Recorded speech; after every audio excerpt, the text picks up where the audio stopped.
안녕하세요. 빛의 교회와 함께하는 성경 공부에 오신 우리 빛의 성도님들, 고난주간 3일째인 수요일도 진심으로 우리 성도님들 환영하면서 오늘 함께 성경 공부하도록 하겠습니다.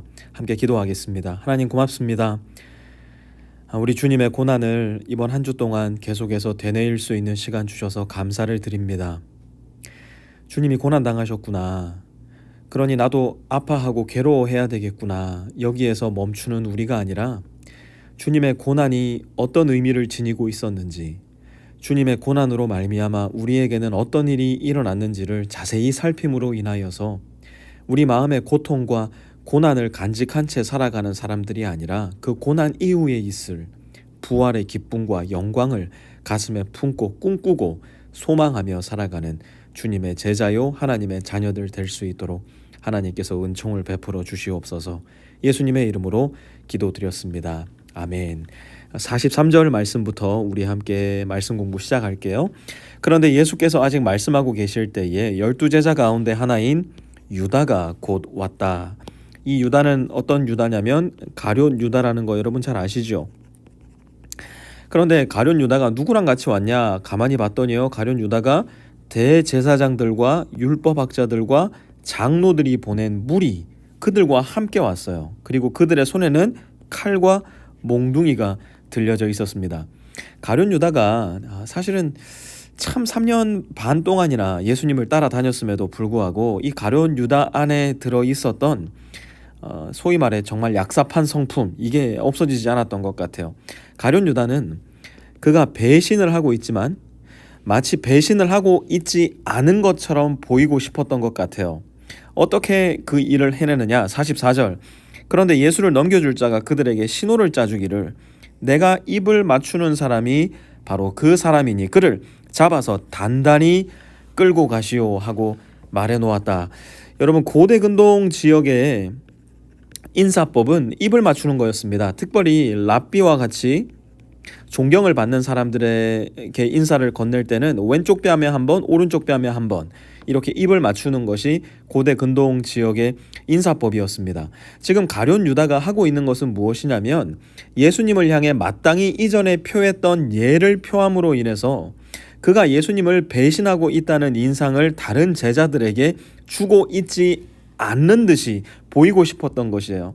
그럼과 동시에 예수님은 그 모든 것을 알고 계실 테니 대제사장들과 율법학자들과 장로들이 보낸 무리들은 그를 단단히 끌고 감으로 인해서 그의 그 약사판 배신이 티가 나지 않도록 해야 된다. 지금 가룟 유다는 장치를 마련해 놓은 것이죠. 그리고 계획한 대로 45절에 보니까요, 예수께로 랍비님 하고 말하고서 입을 맞추었다. 겉으로 드러난 겉으로 드러난 인사를 갖추는 일로 그의 배신을 숨긴 것이죠. 그러자 그들은 예수께 손을 대어 잡았다. 계획한 대로 모든 것이 되어간 겁니다. 그러자 예수님께서 그들에게 말씀하세요. 48절. 너희는 강도에게 하듯이 칼과 몽둥이를 들고 나를 잡으러 나왔느냐? 내가 날마다 성전에 너희와 함께 있으면서 가르치고 있었건만 너희는 잡지 않았다. 그러나 이것은 성경 말씀을 이루려는 것이다. 예수님은 분명히 알고 계셨어요. 가룟 유다가 그를 배신했고요. 이제 이어서 50절에 보니까 제자들은 모두 예수를 버리고 달아났다. 가룟 유다만 배신한 게 아니에요. 모든 제자들이 다 예수님을 배반할 것을 알고 있었어요. 하지만 예수님은 당황하지 않으세요. 어떻게 너희들이 나에게 이럴 수 있느냐? 제자들에게 핀잔을 두지도 않으세요. 예수님께서 아셨던 것, 지금 예수님께 일어나는 모든 일들은 성경 말씀을 이루려는 것임을 예수님은 분명히 알고 계셨던 겁니다. 한번 잘 보세요. 가룟 유다가 예수님을 배반했고요, 모든 제자들이 예수님을 배반했습니다. 이어서 51절에 보니까요, 그런데 어떤 젊은이가 맨몸에 혼니부를 두르고 예수를 따라가고 있었다. 그들이 그를 잡으려고 하니 그는 혼니부를 버리고 맨몸으로 달아났다. 갑자기 뜬금없이 어떤 젊은이가 등장을 합니다. 이 어떤 젊은이는 헬라어로 보면요, 티네이저라는 의미를 가지고 있습니다. 아마 기껏 해봐야 12살에서 16살 정도 사이에 되는 청소년을 일컫는 단어인데요, 이 젊은이는 도대체 누굴까요? 많은 성서학자들이 이 젊은이가 마가라고 생각을 합니다. 마가복음을 쓴 저자이죠. 마가는 자기 자신을 이 이야기에 살짝 끼워 넣음으로써 I was there too. I betrayed Jesus too. 나도 거기에 있었고 나도 예수님을 배반한 사람이었습니다. 자기 자신을 이름을 숨긴 채 이렇게 드러내는 장치로서 기록을 했던 것 같습니다. 53절 이어서 말씀을 계속해서 보시면요. 그들은 예수를 대제사장에게로 끌고 갔다. 그러자 대제사장들과 장로들과 율법학자들이 모두 모여들었다. 이 장소에 종교 지도자들이 모여 있었던 것이에요. 어떤 종교 지도자들입니까? 유대 종교 지도자들입니다. 이들은 모세 오경에 능통했던 사람들이었고요. 예언서, 더 나아가 지혜서, 시가서까지도 줄줄줄 꿰고 있었던 하나님 말씀에 가장 능통한 사람들, 하나님 말씀을 가장 유창하게 암송하고 가르칠 수 있는 사람들이었어요. 그런데 이들이 무엇을 하느냐? 대제사장들과 온 의회가 예수를 사형에 처하려고 그를 고소할 증거를 찾았으나 찾아내지 못했다. 55절에 보니까 예수를 뭐 하려고요? 사형에 처하려고요. 여러분 그거 아십니까? 성경을 정말 열심히 읽어요. 예배를 정말 열심히 드리고요. 기도, 새벽 기도부터 철야 기도까지 그야말로 내노라 할, 다른 누구에게도 뒤처지지 않으라 할 만큼, 내노라 할 만큼 잘할 수 있는 사람이에요. 그럼에도 불구하고 그 사람이 어떤 사람이 될 수 있어요? 예수님을 등지고 있는 사람이 될 수도 있어요. 예수님을 사형에 처하려고 하는 사람이 될 수도 있어요. 언제요? 이 성경과 예배와 기도를 겉모습으로만 다른 사람들에게 보이기 위해서, 다른 사람들에게 자랑하기 위한 도구로 사용할 때, 내 안에 예수님의 성품을 개발하고 닮아내고 하나님을 진실로 쫓아 살아가는 그런 삶이 아니라 겉으로 드러난 종교적 형식에 익숙한 사람이 될 때, 우리는 이 모든 것을 가장 유창하게 하면서도 예수님을 죽이려는 사람이 될 수도 있다는 것을 기억해야 됩니다. 그런데 예수님이 뭘 잘못한 게 있으셨어야죠. 예수에게 불리하게 거짓으로 증언하는 사람이 많이 있었지만 그들의 증언은 서로 들어맞지 않았다. 왜요? 거짓으로 증언하니까요. 거짓으로 증언하여 이야기하려고 하니 예수님을 공격할 만한 증거가 아무것도 생기지 않는 것이죠. 그런데 58절에 예수님께서 하신 말씀이지만 전혀 다른 맥락에서 하신 말씀을 이렇게 사용합니다. 우리가 이 사람이 말하는 것을 들었는데 내가 사람의 손으로 지은 이 성전을 허물고 손으로 짓지 않은 다른 성전을 사흘 만에 세우겠다 하였습니다. 이 말씀은 예수님의 몸이 곧 하나님의 궁극적인 성전이며 십자가의 죽으심과 부활하심으로 인하여서 하나님의 성전을 다시 세우시겠다고 말씀하신 것인데, 지금 그 말의 의미는 전혀 생각하지 않은 채 그저 겉으로 드러난 말에 책을 잡기 위해서 지금 이들은 예수님을 고발하고 있는 것입니다. 그리고 한 사람이, 대제사장이 이렇게 묻습니다. 61절, 그대는 찬양을 받으실 분의 그리스도요 하나님의 아들이냐고 물으신 거죠. 예수께서 말씀하셨다. 내가 바로 그이요. 당신들은 인자가 전능하신 분의 오른쪽에 앉아 있는 것과 하늘에 구름을 타고 오는 것을 보게 될 것이요. 예수님이 이 말씀을 하셨어요. 예수님이 누구십니까? 대제사장들과 율법학자들과 종교 지도자들이 알고 있던 예수님이 누구세요? 병자를 고치셨어요. 이사야에 예언된 대로 눈먼 자를 고치시고 귀가 먼 자를 들리게 해주셨어요. 중풍병자를 고치셨고요. 문둥병자를 고치셨고요. 더 나아가서 죽은 자를 살리기까지 하셨어요. 귀신을 쫓아내셨어요. 그러면 성경을 그렇게 잘 알고 있었던 대제사장들과 율법학자들과 서기관들은 어떻게 생각을 했었어야 됐을까요? 이분이 성경에 예언된 메시아이시구나. 왜요? 성경에 예언된 메시아가 꼭 그렇게 일을 하신다고 말씀을 하셨거든요. 가난한 자들과 함께하고 고아들과 함께하고 과부들과 함께하고 병든 자들과 함께한다고 말씀하셨거든요. 그렇다면 성경을 그렇게 잘 아니 메시아가 오셨다 생각했을 텐데, 이분이 찬양을 받으실 분의 그리스도시구나 생각을 했었어야 될 텐데, 더 나아가 예수님께서 당신들은 인자가 전능하신 분의 오른쪽에 앉아 있는 것과 하늘에 구름을 타고 오는 것을 보게 될 것이요 했을 때 주님 앞에 무릎을 꿇고 경배를 했어야 될 텐데, 63절 보니까요, 대제사장은 어떻게 합니까?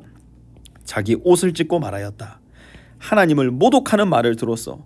예수는 사형을 받아야 마땅하다 이야기하고 맙니다. 왜 그럴까요? 돈이었어요. 권력이었어요. 인기였어요. 예수님이 오셔서 성전을 정화하시면서 이 모든 것을 다 빼앗아 갈 수도 있다고 생각했었기 때문에 메시아이심이 너무나 명백하게 드러나는 예수님 앞에 그들은 무릎 꿇은 것이 아니라 자기 옷을 찢고 예수를 사형에 처하기로 결정을 합니다. 돈과 권력과 인기가 이렇게 큰 힘이 있는 거예요. 예수님을 앞에 두고서도 예수님을 배신하게 만들어버리는 것이죠. 이어서 보니까요.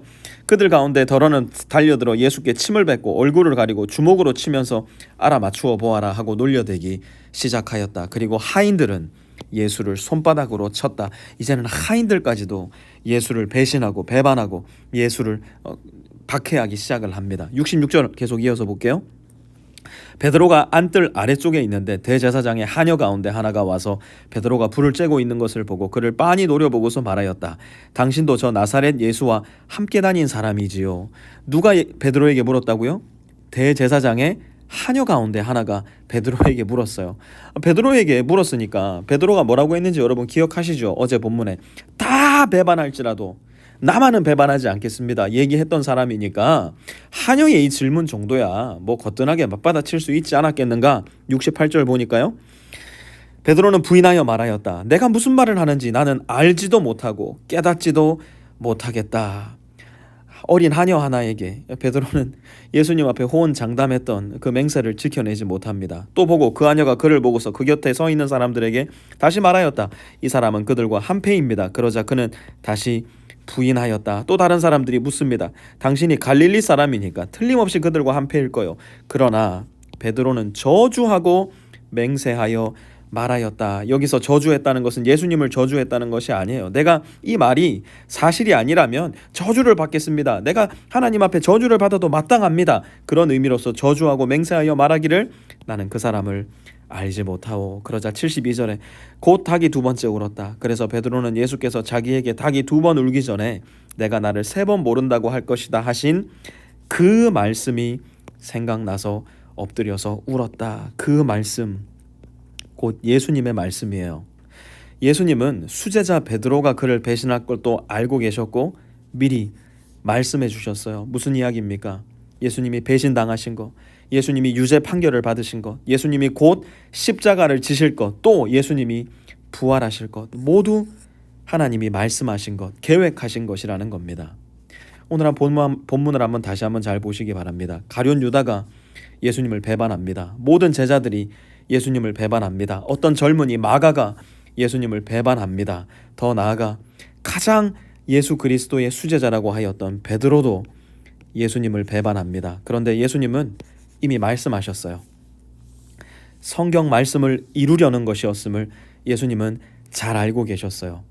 예수님의 배신이 예수님께 놀랍지 않은 일이었다면 예수님이 말씀하셨던 예수님의 부활 역시 예수님께는 놀랍지 않은 일일 겁니다.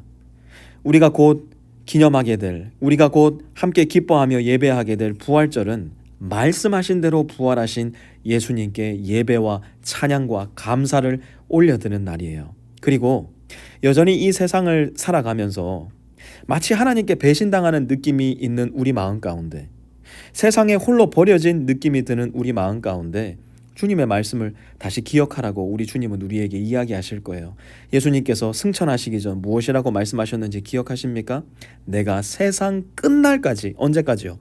끝날까지, until the end of this world, 너희와 함께 할 것이다. 예수님은 결단코 우리를 홀로 내버려 두지 않으실 것입니다. 예수님은 결단코 우리를 배반하지 않으실 거예요. 말씀대로 배신당하시고 배반당하신 예수님, 말씀대로 죽으시고 부활하신 예수님께서 우리를 끝끝내 지키시고 또 지키실 것을 우리는 말씀 가운데 확증할 수 있어야 합니다. 그 말씀 붙잡고 오늘 하루도 주님과 함께 동행해 나가시는 우리 모든 빛의 성도님들 되시기를 주님의 이름으로 부탁드립니다. 주님, 말씀을 이루기 위해 이 땅에 오시고 말씀을 이루기 위해 기꺼이 배신당하시고 매맞음 당하시고 욕을 먹으시고 십자가에 못 박혀 죽으시고 부활하신 주님을 찬양하며 경배합니다. 이제 세상 끝날까지 우리와 함께 하시겠다 말씀하신 그 주님의 약속을 우리가 분명히 기억함으로 말미암아 오늘 하루 우리가 감당해내야 할 삶의 고난, 십자가의 고난 기꺼이 감당하며 살아가기로 작정하며 오늘 하루도 승리하며 살아갈 수 있도록 주님 역사하여 주시옵소서. 예수님의 이름으로 기도드렸습니다. 아멘.